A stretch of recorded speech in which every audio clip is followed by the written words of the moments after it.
De acordo com a Polícia Federal, conversas do líder do governo Lula no Senado, Jacques Wagner, com dirigentes do Banco Master, mostram, aspas, engajamento com as pautas de interesse do banco, fecho aspas, e indicam ter havido encontros para tratar de projetos relacionados à instituição financeira de Daniel Vorcaro.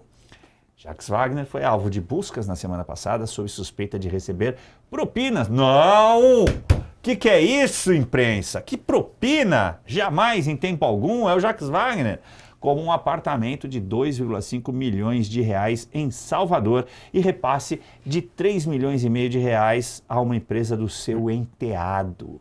Além de outras vantagens consideradas indevidas. E ontem a defesa de Jacques Wagner apresentou ao STF recurso para tentar anular a decisão que autorizou a operação. O pedido afirma que houve, aspas, erros graves, fecho aspas, e que o senador não atuou no Congresso para favorecer o Master. Aliás, a coordenação da campanha de Lula à reeleição avalia que o escândalo envolvendo o Jacques Wagner, que é líder do governo no Senado, no caso Master, já contamina o presidente. Em reunião a portas fechadas, realizada ontem, dirigentes decidiram recomendar a saída de Jacques Wagner o mais rápido possível da liderança para se defender fora do cargo. Além disso, o PT vai adotar o discurso de que apoia as investigações relativas ao Master contra quem for, seja oposição ou aliado. Jacques Wagner deve ter uma conversa com Lula amanhã, quarta-feira, e tudo indica que ele vai entregar o cargo.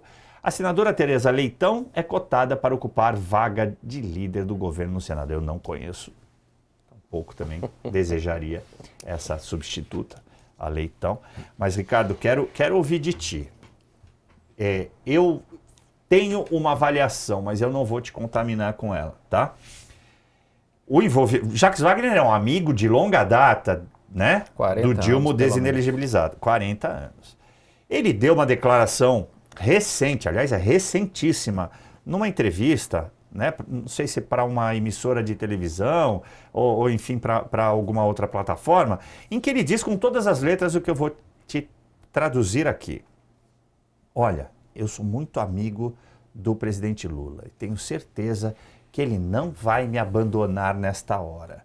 Ele já passou por coisas muito piores que a que eu estou passando. E está aí, como presidente da República. Eu sou intocável. Ele é intocável ou esse fato de se acreditar, de acreditar a si mesmo, essa questão de ser intocável vai destruir o governo? Bom, vamos por partes. Primeiro a gente precisa lembrar aqui que toda essa ascensão do Banco Master, da operação nebulosa que o Banco Master tem sobre a República Brasileira, porque os três poderes aí acabam sendo envolvidos com o Banco Master, começou na Bahia do Jacques Wagner, ok? A coisa toda começou a crescer os seus tentáculos na Bahia. Jacques Wagner é amigo de Lula de 40 anos, não é uma amizade da semana passada, não é uma conveniência política de agora, já é desde os primórdios que eles são amigos. Para mim, na minha opinião, Jacques Wagner é o elo entre o Master e Lula. Entre o gabinete da presidência da República, entre Luiz Inácio e o Banco Master, no meio tem Jacques Wagner, que é a pessoa que vai, que leva, que traz, porque todo mundo sabe, é público e notório que o Lula não tem um telefone celular, você não pega o telefone e fala com o Lula, ele tem um intermediário nesse processo, assim como em outros processos. No caso do Master, na minha opinião, esse elo é Jacques Wagner. E é por isso que ele se sente tão confiante, porque ele sabe o que está acontecendo, o que tem nos bastidores, o que eventualmente tem de conexão entre o caso e o escândalo do Master e a presidência da República. Óbvio que agora nós estamos às vésperas de uma eleição. E esse caso contamina tudo. Então, acredito que ele vá se afastar da liderança apenas por uma questão eleitoral. Não que o Lula esteja preocupado com A, com B, com C, mas o entorno de Lula, que está preocupado com a reeleição do presidente, sabe que esse caso pode contaminar a campanha, a pré-campanha agora do Lula. Então pode ser que Jacques Wagner tenha uma saída honrosa, dizendo que vai cuidar da sua própria campanha na Bahia, se afaste do cargo de líder do governo no Senado e vá para a Bahia. Mas que ele não é que ele seja intocável, mas que ele sabe de muita coisa e que não seria abandonado pelo presidente, não seria isso, eu acredito. E quanto à eleição, antes de passar para o Wellington, como é que você visualiza? Isso vai derreter nas... Óbvio que nós aqui desse lado não cremos totalmente nas pesquisas. A gente sabe que grande parte delas é utilizada para a manipulação da própria opinião pública, no sentido de tentar definir o voto dessa pessoa, porque ninguém gosta de perder, essa é a grande verdade.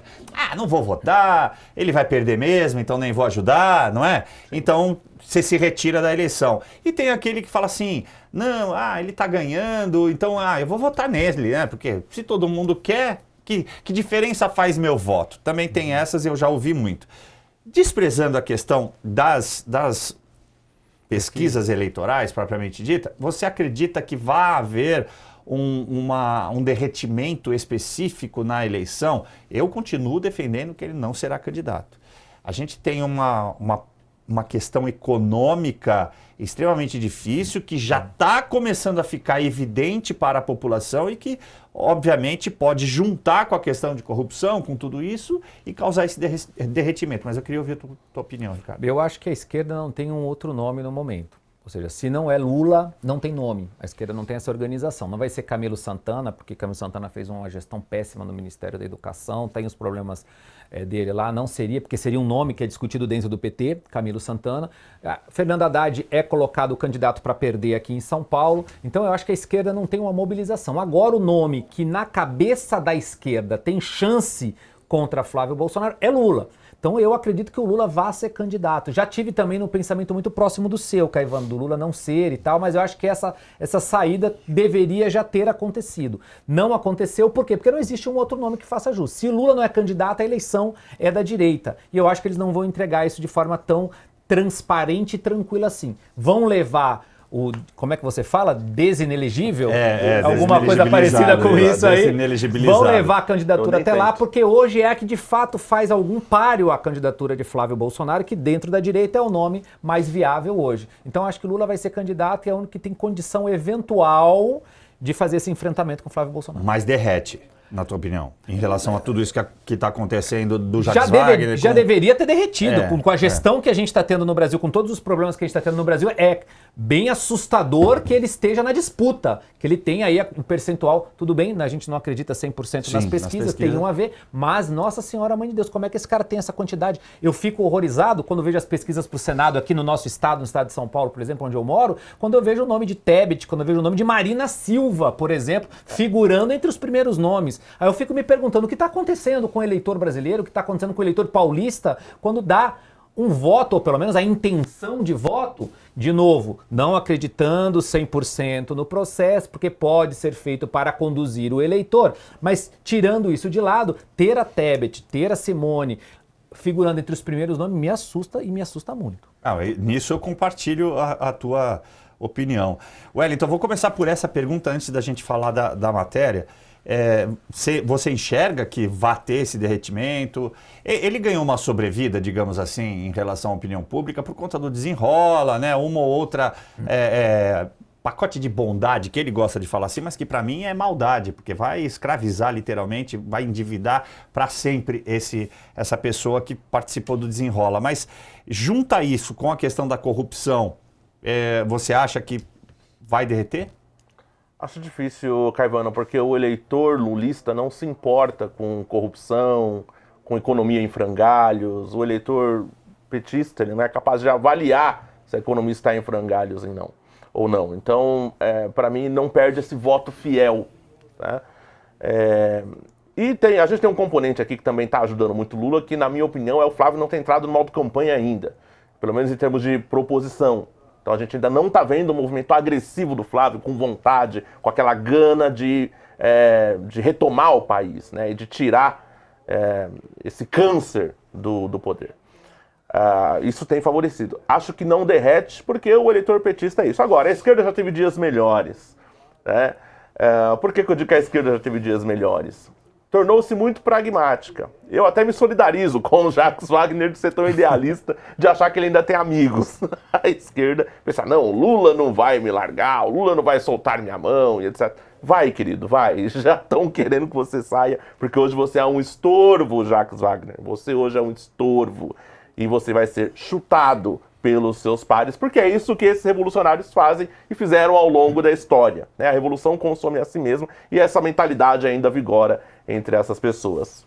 Mas você não vai me faltar justamente agora, né? Você vai apresentar e permitir que o Jacques Wagner tenha o direito à presunção de inocência, né? Fica difícil com tantos elementos. É óbvio que ele era o elo, igual o Rose colocou aqui. Ele era o elo, era ele o interlocutor com o Master e o Lula. Tá ali, tá dado, não tem para onde fugir. Né? Mas quando eu digo que a esquerda já teve dias melhores, a esquerda batia de frente com essas coisas e dizia, era mesmo, a gente fazia, acontecia, e é isso aí, vambora. Hoje não. Eu iria até mais longe, eu acho que o Jacques Wagner, na minha opinião, ele ajudou a arquitetar a estrutura toda. Porque quando isso começou na Bahia, a coisa começou a acontecer ali de um jeito ou de outro, inclusive vindo dinheiro de fundo de pensão, a ideia brotou dali. E foi se construindo os tentáculos do Master para outros partidos, outros estados, outros municípios e tal, partindo da experiência da Bahia. Então tem muita coisa, se colocar a lupa, é por isso que eu acho que o Jacques Wagner, apesar de achar que os amigos o abandonariam, ele sabe que o elo dele com a presidência da República é grande e ele se sente de certa maneira confiante. Ou seja, ali ele estabeleceu uma matriz e criou seus franqueados. Exato, né? E a franquia foi longe, foi bem longe. Ó, não é hipocrisia da minha parte, mas eu vou defender isso também até a morte. Ninguém pode ser considerado culpado até trânsito em julgado de sentença penal condenatória. Não está na Constituição. Eu queria que eles devolvessem isso que eu acredito, mas infelizmente não devolve. Mas benefício da dúvida é garantido constitucionalmente ao Jacques Wagner e o Estado precisa provar. Então, como disse o Wellington, tem muitos indícios, tem algumas provas que já começaram a aparecer, mas quem tem que definir isso é o magistrado que está cuidando disso, no caso, o André Mendonça. Antes de trocar de pauta, pessoal, vocês estão preocupados com o Pavinato e ele